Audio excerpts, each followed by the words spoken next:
की मेरे घर में कुछ परेशानी आ गई थी। तेरी ये जुर्रत, तू हमसे जुबान लड़ा रहा है। भूल मत, हम चाहे तो अभी ठाकुर साहब से कहकर तुझे यहाँ से निकलवा सकते हैं। ये सुनते ही धीरू बहुत डर जाता है और उनसे विनती करने लगता है। इतने कठोर मत बनिए आप सब। मुझसे कोई भूल हुई हो तो मुझे माफ करना। आखिर आप सब मुझसे इतनी नफरत क्यों करते हैं? धीरू उनसे बार बार नफरत की वजह पूछता है, पर कोई भी उसे जवाब नहीं देता और सब उसे नजरअंदाज करके अपने अपने काम में लग जाते हैं।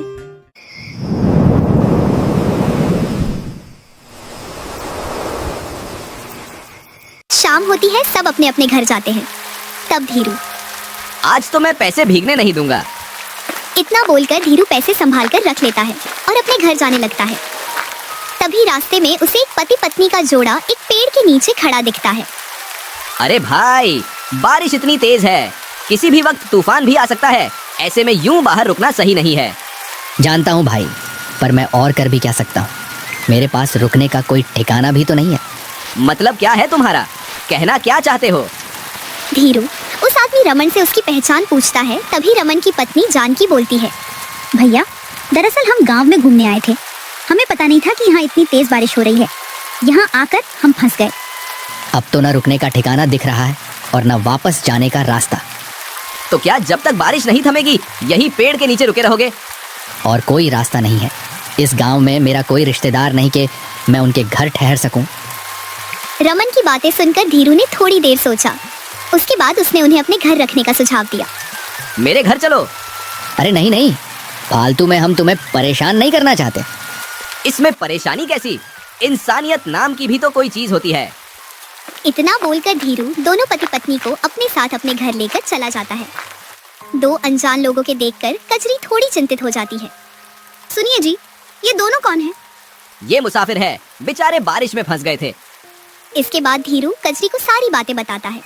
उनके घर पहली बार मेहमान आए थे। इसी खुशी में कजरी के चेहरे पे एक अलग ही चमक आ जाती है।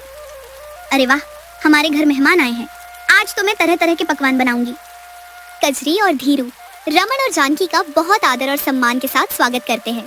वो दोनों कुछ पल शांति से वहीं बैठती है। तब कजरी रसोई में जाकर फटाफट अलग अलग तरह के स्वादिष्ट पकवान बना लेती है और रात होते ही सब एक साथ बैठकर बहुत प्यार से खाते हैं। अरे वाह भाभी, आपके हाथों में तो जादू है। भोजन सच में बड़ा स्वादिष्ट बना है। आप दोनों सच में बहुत अच्छे हैं। आज के समय में भी अनजान लोगों के लिए इतना कुछ कर रहे हैं। ये तो हमारा फर्ज है। आखिर मेहमान भगवान का रूप जो होते हैं। कुछ ही समय में उन चारों के बीच अच्छी खासी दोस्ती हो गई थी। देर रात तक उन्होंने खूब गप्पे लड़ाए और देखते ही देखते चारों की आंख लग गई।